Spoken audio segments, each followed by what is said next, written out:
এই মুহূর্তে তোমাদের জন্য কিন্তু একটা বিরাট আপডেট রয়েছে। ক্লার্ক এবং স্টেনো টাইপিস্ট নিয়োগ করা হচ্ছে এবং এইটা পুরোপুরিভাবে পার্মানেন্ট সরকারি চাকরি, কোনো কন্ট্রাকচুয়াল বেসিসের কোনো কথা নেই, পুরোটাই পার্মানেন্ট চাকরি, সরকারি চাকরি। তো চলো আজকের এই ভিডিওতে আমরা ডিটেলসে এই নতুন নোটিফিকেশন সম্পর্কে জেনে নেব। তো একটু স্কিপ না করে সম্পূর্ণ ভিডিওটা দেখতে থাকো। দেখো, প্রথমত পোস্ট, কোন ধরনের পোস্টে এখানে তোমাদের নিয়োগ করা হবে, কোন ধরনের পোস্টে নিয়োগ করা হবে। এখানে কিন্তু তোমাদের নিয়োগ করা হবে ক্লার্ক আর স্টেনো, ক্লার্ক এবং স্টেনো এই দু ধরনের পোস্টে কিন্তু নিয়োগ করা হবে। আচ্ছা, এখানে স্যালারি কত দেওয়া হবে? দেখো, স্যালারিটা কিন্তু বেশ ভালো পরিমাণের রয়েছে। কত?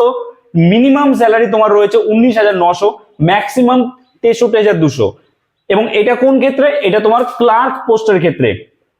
ক্লার্ক পোস্টের ক্ষেত্রে কিন্তু তোমার এই স্যালারি রয়েছে এবং তার সাথে অন্যান্য যে সুযোগ সুবিধা থাকে সরকারি চাকরির ক্ষেত্রে সেইগুলোও কিন্তু তোমরা পাবে।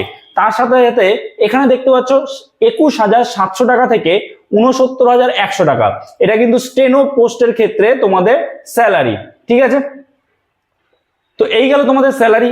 এবার তাহলে তোমাদের অ্যাপ্লাই কি করে করতে হবে এবং অ্যাপ্লাই ডেট কবে?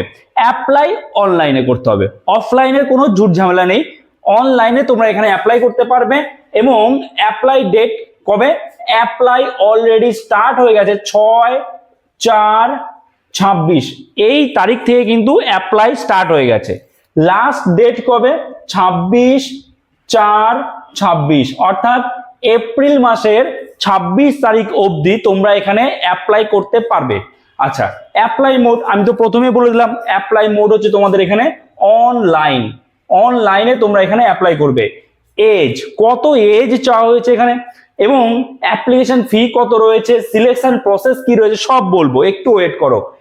এজ, এখানে কিন্তু এজ বলা রয়েছে 18 থেকে 27 বছর। তবে যারা এসসি, এসটি, ওবিসি বা অন্যান্য যারা ক্যান্ডিডেট আছো, যারা কিনা সরকারি নিয়ম অনুযায়ী বয়সে ছাড় পাও, তারা কিন্তু ছাড় পাবে। মানে এসসি এসটি হলে 5 বছর, অর্থাৎ এসসি এসটি হলে তোমাদের হলে তোমাদের কিন্তু বয়স 18 থেকে 32-এর মধ্যে হতে হবে। আর যদি তুমি ওবিসি হও তাহলে 3 বছর বয়সে ছাড় পাবে। তাহলে তোমাদের বয়স এখানে 18 থেকে 30 বছরের মধ্যে হতে হবে। এবং বাকি যে অন্যান্য ক্যাটাগরির ক্যান্ডিডেট যারা কিনা বয়সে ছাড় পাও, রিজার্ভ ক্যাটাগরি যারা, তারা কিন্তু সরকারি নিয়ম অনুযায়ী বাকিটা বয়সে ছাড় পাবে। আচ্ছা, এখানে অ্যাপ্লিকেশন ফি কত এবং সিলেকশন প্রসেস কি? প্রথমত সিলেকশন প্রসেস যেটা রয়েছে এখানে তোমাদের একটা 200 নম্বরের এমসিকিউ বেসড রিটেন এক্সাম হবে। ঠিক আছে, 200 নম্বরের এমসিকিউ বেসড একটা রিটেন এক্সাম হবে।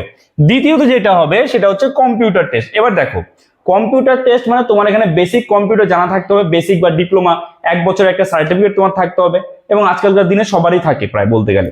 তো এখানে তোমার কম্পিউটার টেস্টে যেটা তোমার ক্লার্ক পোস্ট রয়েছে, ক্লার্ক পোস্টের ক্ষেত্রে কিন্তু তোমাদের এখানে কি লাগবে? ক্লার্ক পোস্টের ক্ষেত্রে তোমাদের এই যে এই এক্সামটা, এটা কিন্তু দুটোর ক্ষেত্রে, ক্লার্ক এবং স্টেনো দুটোর ক্ষেত্রে এই সেম এক্সাম হবে। এবার তারপরে এই এক্সামে যখন তুমি কোয়ালিফাই করবে, তারপরে তোমাদের ক্লার্ক পোস্টের ক্ষেত্রে এখানে কম্পিউটার, তোমার কম্পিউটার কতটা কি জানো সেটা দেখা হবে। ঠিক আছে, কম্পিউটার টেস্ট হবে এবং সেখানে 35 WPM অর্থাৎ 35 ওয়ার্ড পার মিনিট তোমার কিন্তু এখানে টাইপিং লাগবে।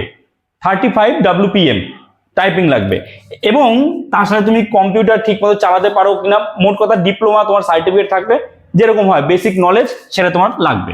আর একই রকম ভাবে স্টেনোর ক্ষেত্রেও তাই, স্টেনো পোস্টের ক্ষেত্রেও কিন্তু ঠিক একই রকম। তবে এখানে তোমার টাইপিং টেস্টটা ম্যাটার করবে।